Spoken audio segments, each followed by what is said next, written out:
जय माता दी। माँ के गुणगान चैनल में आप सबका बहुत बहुत स्वागत है।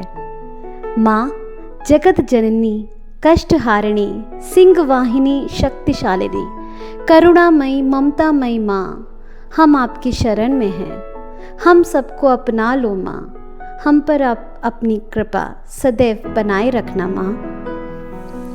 माँ की प्रेरणा से इस चैनल के माध्यम से मैं आप सबके समक्ष श्रीमद् देवी भागवत पुराण से कुछ रचनाएं संक्षिप्त और सरल भाषा में सुनाने का प्रयत्न करूंगी। इस अमृत तुल्य देवी भागवत पुराण की महिमा क्या बताऊं मैं। इसे पढ़ने या सुनने मात्र से ही भयंकर रोग कष्ट मुक्त हो जाते हैं और इसको सुनने या पढ़ने से मोक्ष की प्राप्ति होती है। तो चलिए शुरू करते हैं। प्रथम अध्याय। इसमें सूत जी ने ऋषियों को देवी भागवत के श्रवण की महिमा के बारे में बताया है। एक बार ऋषियों ने सूत जी से कहा कि आप हमें एक ऐसी पावन कथा सुनाएं जो बिना प्रयास के ही मनुष्यों को भोग एवं मोक्ष प्रदान करने में पूर्ण रूप से सहायक हो।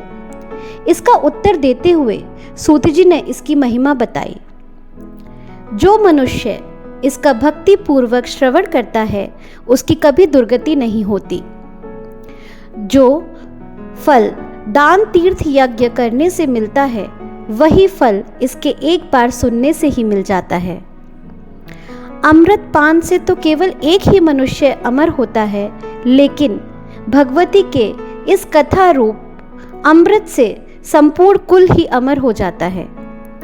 यह धर्म, अर्थ, काम तथा मोक्ष की प्राप्ति का उत्तम साधन है। जो मनुष्य इस पुराण के एक अथवा आधे श्लोक का भी भक्तिपूर्वक पाठ करता है उसे जगदम्बा की कृपा प्राप्त होती है। इसके श्रवण मात्र से ही महामारी और प्राकृतिक आपदा से उत्पन्न भय और कष्ट दूर हो जाते हैं। यहाँ तक कि भूत प्रेत आदि से उत्पन्न भय भी समाप्त हो जाता है। इसके श्रवण से पुत्रहीन मनुष्य पुत्रवान हो जाता है, दरिद्र व्यक्ति धन से संपन्न हो जाता है और रोगग्रस्त मनुष्य रोग से मुक्त हो जाता है। जिस घर में इसका पूजन किया जाता है वह घर तीर्थ स्वरूप हो जाता है और उस घर में रहने वाले लोगों के पाप नष्ट हो जाते हैं। जो मनुष्य अष्टमी, नवमी अथवा चतुर्दशी तिथियों को श्रद्धा पूर्वक इसे पढ़ता या सुनता है वह परम सिद्धियों को प्राप्त करता है।